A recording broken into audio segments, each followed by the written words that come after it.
Guys, tignan nyo to. Insta360 X5. And yes, slightly used siya, pero tignan nyo naman yung kondisyon. May kasama pang PGYTECH camera cage, Insta360 selfie stick, at free 128GB SanDisk memory card. And guess kung magkano ko nakuha lahat?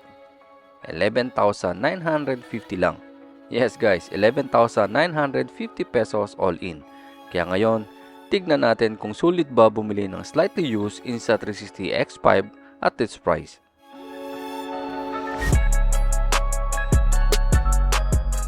Hello guys, welcome back sa channel. For today's video, may bago na naman tayong camera na pag-uusapan. Ito ang Insta360 X5. And just to be clear guys, hindi ito brand new. Slightly used unit siya. Pero based sa condition niya, very clean pa rin. And ang pinaka-importante, sobrang ganda nung deal na nakuha natin.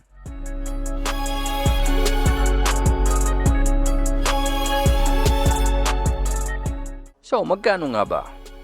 11,950 pesos lang yung binayaran ko for everything.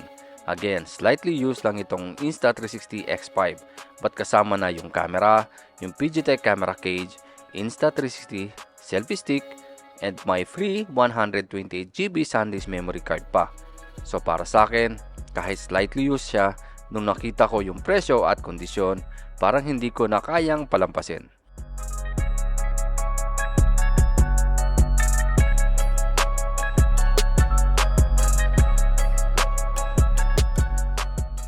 Of course guys, kapag slightly used yung binili natin, hindi lang presyo yung titignan natin. Kailangan i-check natin yung actual condition, especially sa 360 camera. Very important na tignan natin yung lenses kasi exposed talaga sila. Check natin kung may scratches, dents, or damage. Check din natin yung screen, buttons, battery, charging port. And of course, mag-record tayo para malaman natin kung working properly yung camera. And so far, itong unit na nakuha ko, very good pa talaga yung condition.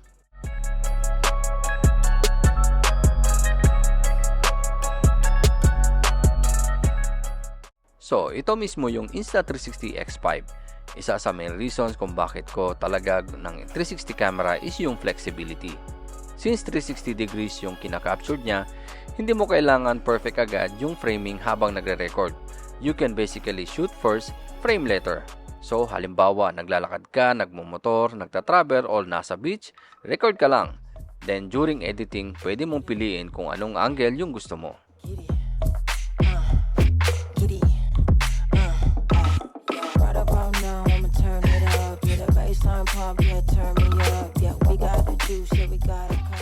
And of course, kasama rin itong Insta360 selfie stick.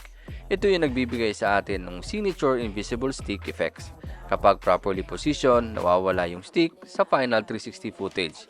Kaya parang may floating camera o third-person cameraman na sumusunod sa iyo. Perfect talaga ito for travel and adventure shots. Then meron din tayong PGYTECH camera cage for the Insta360 X5. Bonus talaga ito sa deal.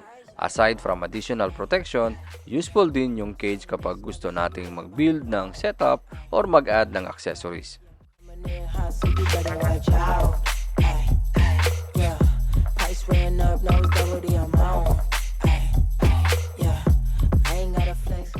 And hindi pa tapos. May kasama pang free 128GB SanDisk memory card. So basically, after getting the camera, pwede ka nang mag-start, mag-record agad. Camera, cage, selfie stick, memory card, kompleto na yung basic setup natin.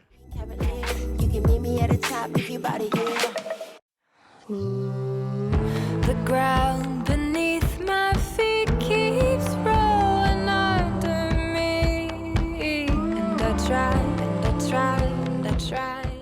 Now, baka may magtanong, bakit slightly used yung binili mo instead of brand new? Simple lang guys, value for money.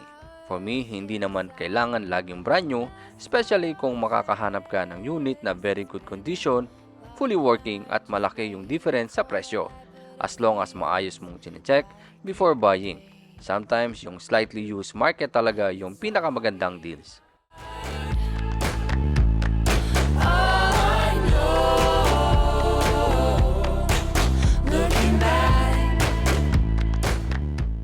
So, enough talking. Subukan na natin itong Insta360 X5. Gagawa tayo ng walking shots, invisible stick shots, moving shot, and same 360 footage. And especially dahil slightly used to, gusto ko talagang makita kung okay talaga yung performance at image quality niya.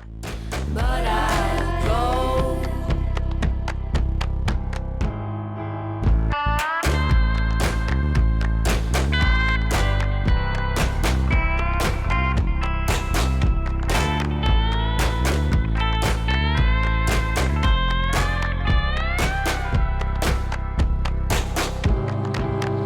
Stars in her eyes, she had flowers in her hair. It was rain and thunder, but goddamn, I wonder if she was even there. And before we end this video guys, I want to share something special.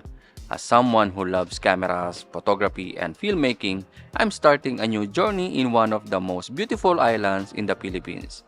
Introducing Siquijor Camera House, a camera rental service made for travelers, vloggers, and creators visiting Siquijor. Soon you can rent cameras, lenses, and creator tools, from simple travel cameras, vlogging setup, up to cinematic creator packages. So even if you travel without bringing your own gear, you can still capture amazing memories, because when you visit a beautiful place like Siquijor, don't just explore the island. Capture your story. Our rental service is coming soon, so please support us by liking and following our official Facebook page, Siquijor Camera House.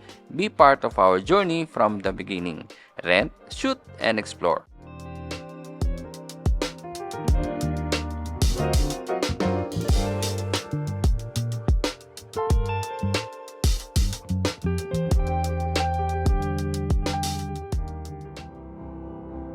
It's all behind.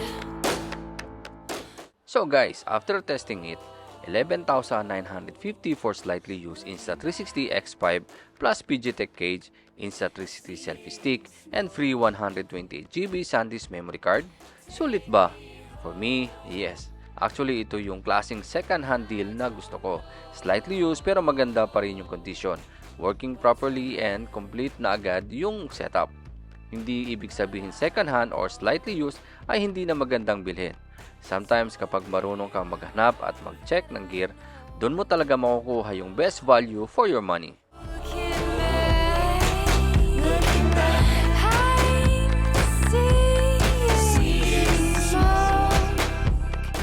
So guys, abangan nyo dahil marami pa tayong gagawing test dito sa Insta360 X5. Especially gusto ko itong dalhin sa travel at gamitin sa actual adventure shoots.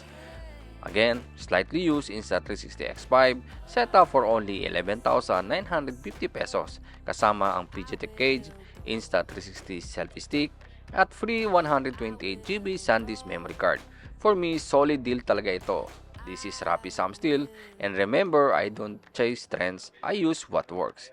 See you on the next video. Just take me home.